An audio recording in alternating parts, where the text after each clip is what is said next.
Veteran Seiyuu have been impressing everyone with their skills when it comes to 2D music projects, and now more than ever, people actually want veteran Seiyuu to join 2D music projects, which is something unheard of a couple of years ago. In this episode, let's talk about a couple of veterans that are impressing everyone when it comes to 2D music. Let's kick off this episode of Seiyuu Lounge.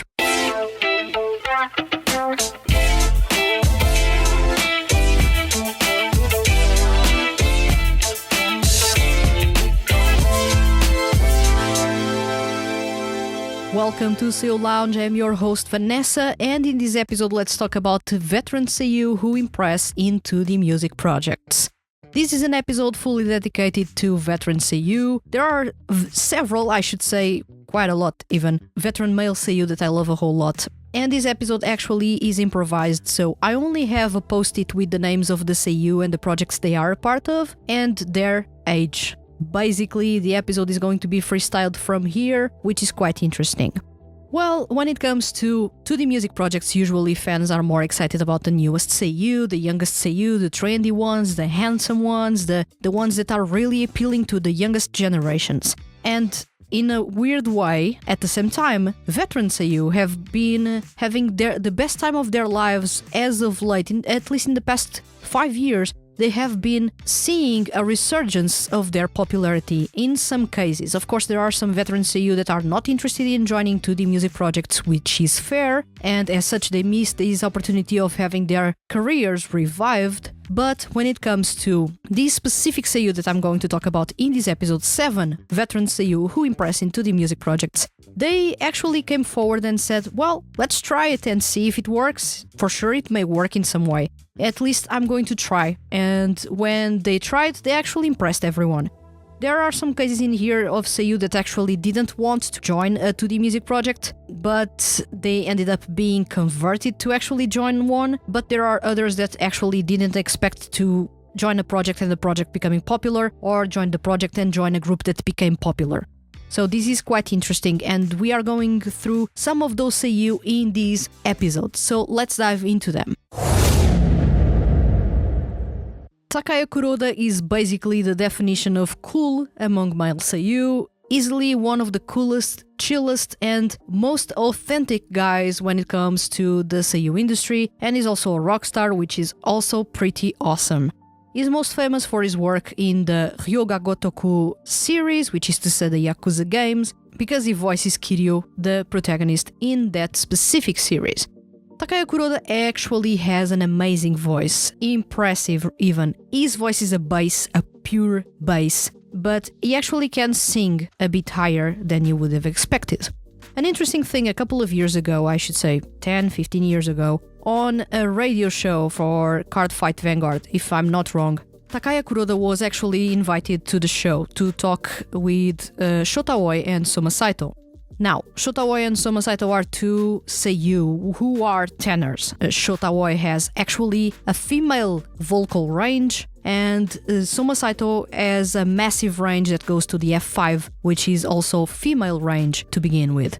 And they actually mentioned that they actually wanted a really cool voice like Takaya Kuroda, that he has that deep, suave voice. And Takaya Kuroda surprised everyone by saying, but actually my voice was exactly like yours a couple of years ago, at least when I was younger. And they were surprised and a bit shocked because Takaya Kuroda was actually a tenor, but during his puberty, his voice actually became a bass. And that's how he has that bass voice right now. But he actually was a tenor. Now imagine Takaya Kuroda as a tenor, which would be quite interesting, seeing how many awesome characters he has given a voice to that needed that manly, deep voice. How different would have been his career if he actually had a tenor voice. But actually, Takaya Kuroda has been impressing everyone with his work in the Mic franchise. For those of you who don't know, Hypnosis Mic is a hip-hop franchise, the most popular hip-hop franchise at the moment. It is a behemoth at the moment when it comes to hip-hop, and is part of Dotsuitare Honpo. One thing that I find really interesting about the character that he voices, Rei, is that he actually looks like the character even before he actually joined the project. So in some way I feel that the project already knew who they wanted to hire for the voice, and the character is almost stylized as Kuroda actually dresses and acts, which is hilarious in a way, actually interesting, and I don't know if they ever confirmed that, but it is something that I find really interesting. So Takaya Kuroda is voicing Rei in Dotsuitare Honpo, is a gangster or a loan shark, let's say, and his style of rapping is so much fun. It's one of those things, and I think that it was in Faces, the song, the first solo song by Rei, that I loved his rapping. It's amazing. And from the lyrics, which are really sassy, down to the way that Takaya Kuroda actually raps, which is quite violent, I found it really, really fun. It is a type of song that I actually was not expecting. I really didn't know what to expect because my impressions of Takaya Kuroda was of him singing rock with his band, the Godfellas. So I was not expecting him to rap at all, so I was not really prepared to what he delivered here. Of course, I already had listened to Dotsuitare Honpo's debut track, so I already knew a bit of how he rapped, but I didn't know in a full song how he would sound like, and I was impressed. So far, he has impressed a lot of people, and I feel that thanks to him joining the Hypnosis Mic franchise, a whole lot of people found him. People that actually didn't play the Yakuza games, people that actually don't follow necessarily the work that he does in anime, but people that actually came across noticed that he has one of the coolest voices out there, and that he on stage is actually the character and doesn't need to do much to look the character, because Takaya Kuroda was already so stylish and unique to begin with. So it is one of those types of things that it almost sounds like it was meant to be. In this case, Takaya Kuroda is, at the time of recording this episode, we were talking in 2024, he is 59 years old and is one of the most popular veteran seiyuu out there at the moment, which is impressive. Still within the Hypnosis Mic franchise, we have another veteran there, because the Hypnosis Mic franchise actually tried to make an effort to bring in talents from different backgrounds. In this case, they brought in Hayami Sho, and Hayami Sho is, as at the time of recording this episode, 66 years old. He joined the project in 2017. Of course, he was not 60 years old even when the project started, but Hayami Sho is, or at least one of the cases of a seiyuu who didn't want to join a 2D music project, but the creators had several meetings with him trying to convert him and change his mind to actually join the project because they really, really wanted him. And he said, I don't know how to rap, I'm going to basically do narration. And they were like, okay. And they brought him in. And he actually does a sort of a narration style of rapping that actually works really well with what his character does, Jakurai. So it is quite impressive what he's doing with Matero, because his voice is really imposing. Everyone that knows about the Hayami Sho knows that his voice is really imposing. He's a really warm bass, really powerful, and carries a lot of emotion in his voice. And when it comes to the rapping, which is done in sort of a narration style, it's not necessarily poor rapping of spitting lines, but it is a sort of an introspective style that fits really well, once again, with Matenro, which is a group that has a more introspective style of rapping. This is amazing. Hayami Sho actually proved everyone that you can actually become really popular in your late 50s, early 60s, by joining a 2D music project and joining either a group that won an award. In this case, this group actually won things within the franchise, or even by joining a really popular project, even if you are not in the popular group. And in this case, Hayami Sho was leading Matenro. He was not really rapping because he didn't knew how to rap, but he did bring that experience with narration, and he has an amazing voice. Everyone who listens to his voice knows he has that type of voice that will melt anyone. And he is in his 60s, and people listen to his voice and they don't find his voice old, they find his voice mature and at times even really sexy. An interesting fact that some of you may not know, some of you may know, is that Hayami Sho was one of the first male seiyuu to go solo as an artist in the 80s. Which is another thing that barely any people actually go back and check his repertoire, but he is an amazing singer. So he was a ballad singer and now he's a rapper for an introspective group, which is amazing as a twist. And it is interesting to see that he had a decline in popularity in the 2010s, and late in that decade he actually got an opportunity to bring back his career to the top by joining Hypnosis Mic, a project that barely any Seiyuu who joined thought it would actually last. Soma Saito actually said he wasn't expecting it to last. And Ayami Sho actually didn't want to join the project, and he didn't even want to rap. So this project didn't have many people on board fully or at 100%, but actually the project thrived, and it is one of the most popular ones at the moment. And Hayami Sho is at the forefront, showing that veteran Seiyuu can actually join a project. They don't need to necessarily dance or sing or basically do really complex stuff, but they can go on stage and use their narration skills, which is the basis to do rapping, and deliver a really impressive set of performances, really introspective, and performances that actually touch you. So Ayami Sho is one of the most impressive veteran Seiyuu currently working for 2D music projects.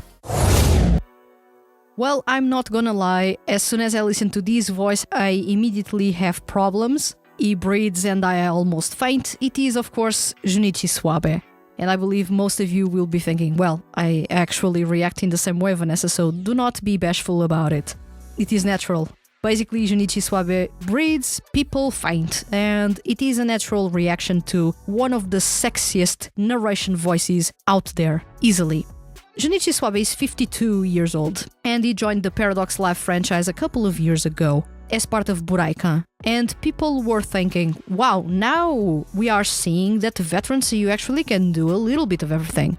And it is quite interesting to see some Seiyuu coming forward, especially when their main specialization is on narration and not necessarily even in anime or singing. And they are coming forward and actually joining rap projects, and they are impressing. And Junichi Suabe has a flow. His voice is so low and works so well with Buraikan's music that it is impressive.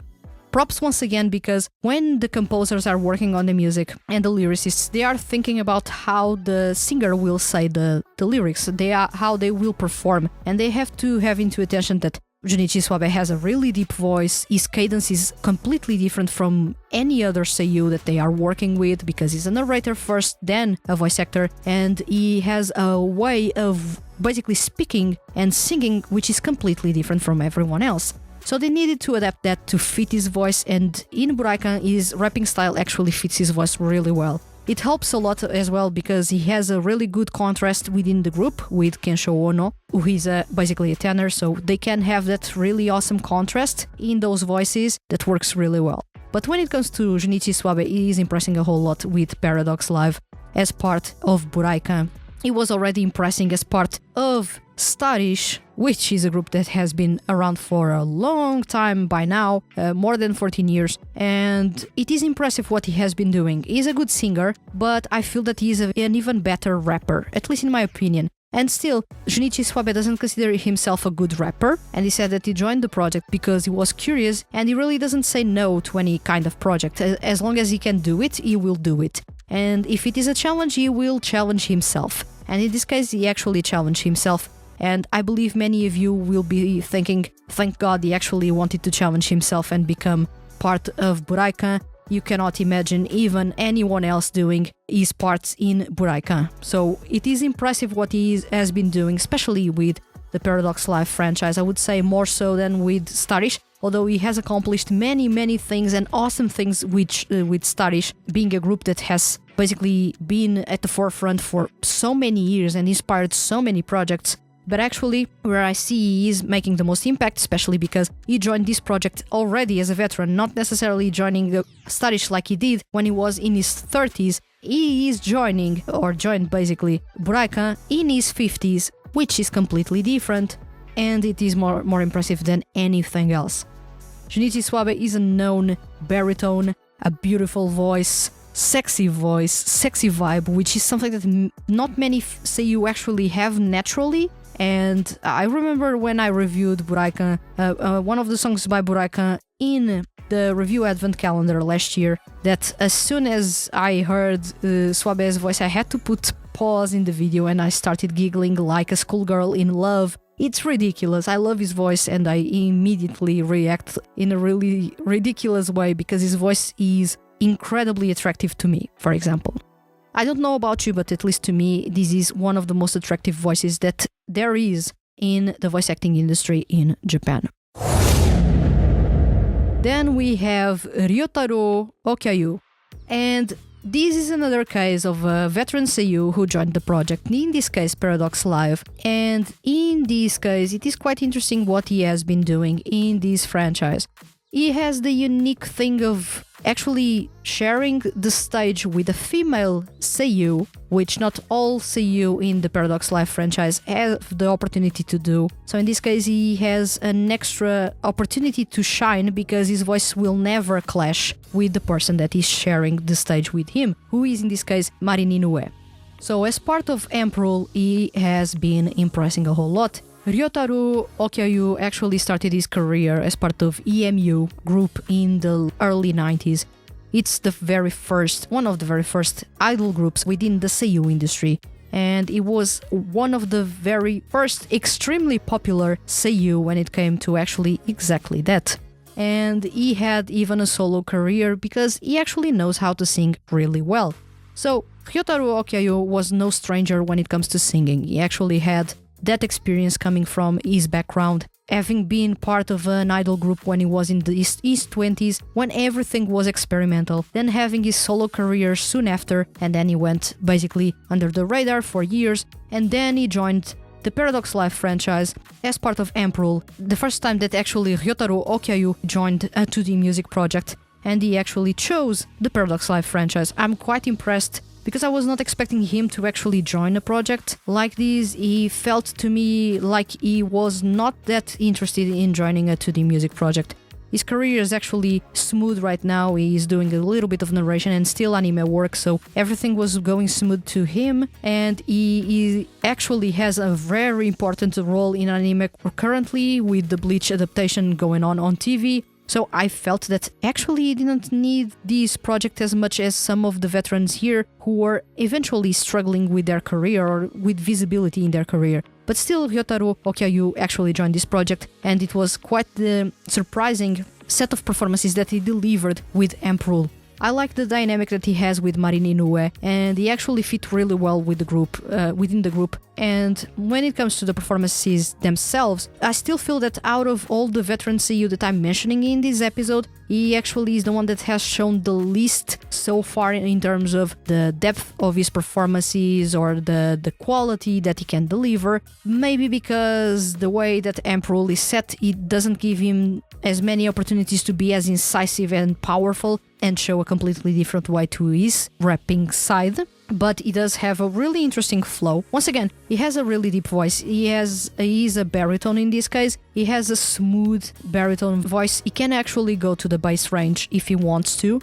And he knows how to sing, which is quite interesting and relevant in here because he had that experience to begin with. So joining this project actually, while it was a surprise because his career was actually really solid, it was at the same time not a surprise because he knows how to sing, and if a project wanted to bring a veteran seiyuu who knows how to sing well, they had to bring Ryotaro Okyayu, especially because you cannot poach singers or seiyuu from rival projects within the same genre. So in this case they had to bring someone new, and they brought Ryotaro Okyayu, which was amazing. Well, this is my favorite veteran seiyuu in this list by far. It is Hikaru Midorikawa. I'm a massive fan of his, and he has been impressing a whole lot with the Utapri franchise and Ensemble Stars. And he is actually the leader in the two groups he is a part of in those two music projects. It is interesting to say that Hikaru Midorikawa was actually part of also EMU together with Ryotaro Okyayu, so he was part of one of the very first idol groups in the seiyuu industry. He was actually one of the most popular members in that group. He was known as being really handsome back then, at least in the 90s. So people were a bit crazy about Hikaru Midorikawa, not only for his voice, but because of his looks. So he actually got a lot of attention during the 90s because of that. And also because he was voicing some of the most iconic characters in anime in that specific era. But he actually ended up having a solo career, he actually ended up collaborating with other Seiyuu as a solo artist, but let's be honest, Hikaru Midorikawa is not the best singer out there. He has an interesting voice. He was much worse when he started, for example, with Heavens in the Utapri franchise. And he has improved a whole lot. He made sure that he was improving because he wanted to show his best self in the work that he was doing. So this is something that I appreciate a whole lot, because veteran Seiyuu, there are some veteran Seiyuu, and let's say it actually makes sense for them to think, well, I worked my whole life to become a Seiyuu. Why do I even have to put an effort to sing? And it is valid. If they want to not focus on singing, they can not focus on singing. But in this case, Hikaru Midorikawa wanted to actually improve, and he made sure he improved a whole lot as a singer. And for example, if you listen to the very first songs he performed with Heavens, and the most recent he has performed with Heavens, it's like night and day. He now performs really well. Solid, I wouldn't say he's the best singer yet, within that group at least, and it is really hard to top Yuma Uchida, but still, he's an amazing singer right now compared to when he started. And then, when we go to Ensemble Stars and his work with Fine, you notice that he actually improved a whole lot. He's singing amazingly well, and he suits that group. I think that he suits that group better than he suits Heavens, and that's because of the types of voices that were chosen for each of the groups, and how the songs are led, and the instrumentals at the core. Heavens have a more electronica sound, and Fine have a more regal pop style of sound, which is a bit different and may be the style of music that suits Hikaru Midorikawa's voice a bit better. But when it comes to his performances, he gives his all on stage. He actually rented a room with Heavens to actually try to learn the choreography and practice with the members to deliver an amazing performance to the fans. He put that effort, and for the Ensemble Stars franchise, he actually went to an interview for Satoru Kuwabara's show related to the Ensemble Stars franchise, and he said, I really didn't expect to actually work within a 2D music project. I wasn't expecting people to actually enjoy my voice or enjoy the character or even want to see me. And it is quite interesting that he was not that hopeful that people would enjoy seeing a veteran Seiyuu joining a 2D music project that is usually reserved for younger fans and usually features a younger cast because of exactly that. And he was not really sure that it was the right choice to actually join a project like this, but he still gave a shot, and thankfully he gave an amazing shot and he delivered, which is something that Hikaru Midorikawa, Mr. Perfect, usually does. He actually put in the effort 20 years later, since he had stopped his solo career, to actually join a 2D music project, to try to give his all, and to actually impress. He wasn't expecting the groups he joined to become so popular. He wanted just to try and to get some roles and to get some money and to still be relevant, and he actually managed to do so, rightfully so. He is really talented, and he has an amazing work ethic that many male Seiyuu should have. Soichiro Hoshi has been impressing when it comes to his work in the Idolish 7 franchise as part of Rivale. I'm talking about a Seiyuu who is 52 years old at the time of recording this episode. I forgot to say, but Hikaru Midorikawa is 56 years old, so that's that note for you, and Okyayu Ryotaru is actually 55 years old. So back to these specific parts. So Soichiro Hoshi has been impressing a whole lot, I believe, for his work with Rivale. Of course, we all know the limitations that he has on stage, and his partner on stage, Shinosuke Tachibana, has mentioned that before, that when it comes to choreographies, usually Soichiro Hoshi is given the opportunity to actually sit down and not do the choreography and leave Shinosuke Tachibana on stage to actually do the choreography. But actually, Soichiro Hoshi comes forward and says, well, I'm going to do as well, because it sounds weird for me to be the only one not doing that on stage. He actually is putting a lot of effort into something when he is being given the opportunity to actually not do parts that would be really messy to do or really tiring to do for someone older, and especially for someone as busy as he is, because out of all the male Seiyuu in this list, Soichiro Hoshi is one of the busiest male Seiyuu, especially among veterans. He's one of the busiest when it comes to voicing characters in anime, and it's mostly because his voice is still sounding as young as when he was in his 20s. It is unreal. His voice still sounds really young, and he is in his 50s. So yeah, he performs alongside Shinosuke Tachibana as part of Rivale, the veteran group in the Idolish 7 franchise. They are beloved, they have a unique dynamic, they have crazy shenanigans, their music is really stylish, and they work really well. Soichiro Hoshi actually has a solo career. Once again, he's not the most amazing singer out there. He actually has a solo career and he is signed to King Records, which is impressive. Usually King Records only hires or signs the best singers among male Seiyuu for their labels, which already says a lot. So Soichiro Hoshi is not necessarily impressive, I would say, but he is a solid singer and he does really well with Rivale. And I feel that he works really well alongside Shinosuke Tachibana, which is another plus. He's beloved by everyone. Everyone knows him as Papi and they treat him as Papi, and he has been a fan favorite and beloved among the cast and beloved among the fans. He so far has impressed a whole lot on stage. He has done most of the choreographies and he puts an effort into delivering a really good performance, although he's sometimes a bit behind Shinosuke Tachibana when it comes to the speed in which they are doing things on stage, but still he puts an effort into doing something. And that is commendable by itself because Seiyuu, to begin with, they don't need to actually dance a choreography on stage. They are doing so to actually please the fans or because it is in their contracts. But we have talked about that in an episode a couple of weeks ago, so you may need to check that episode, not necessarily this one.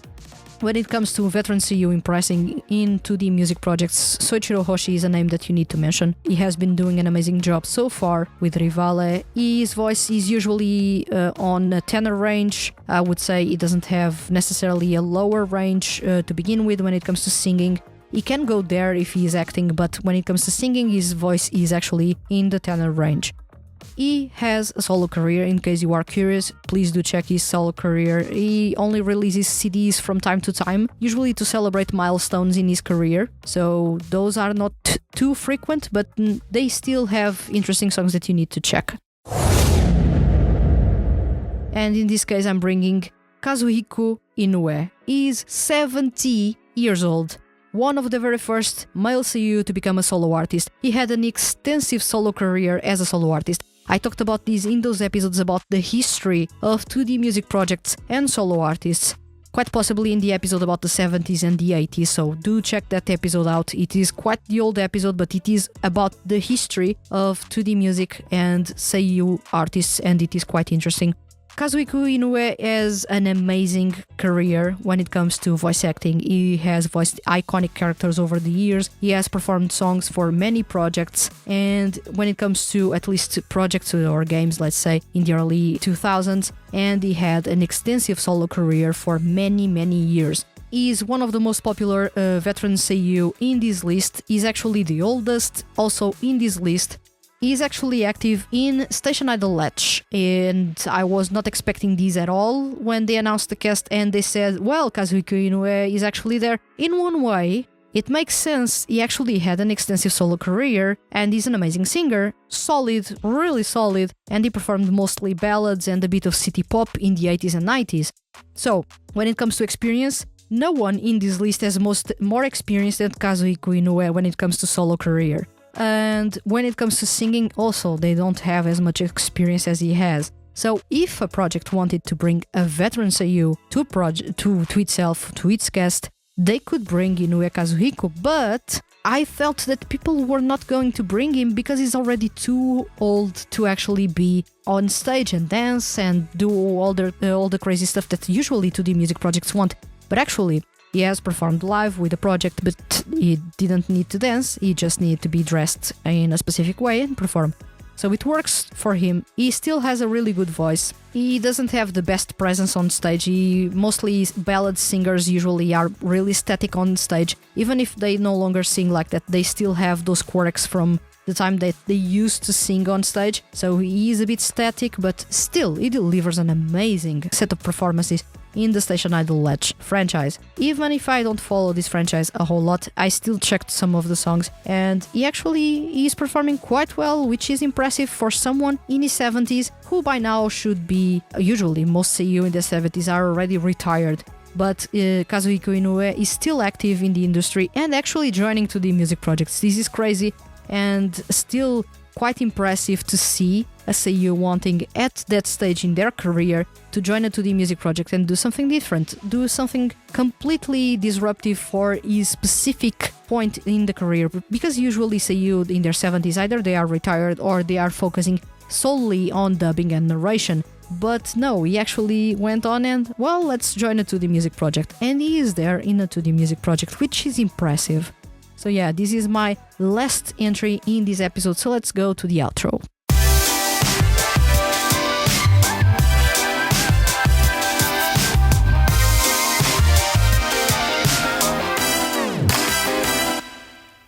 So, when it comes to 2D music projects and veterans, the relationship has been quite smooth in the last couple of years.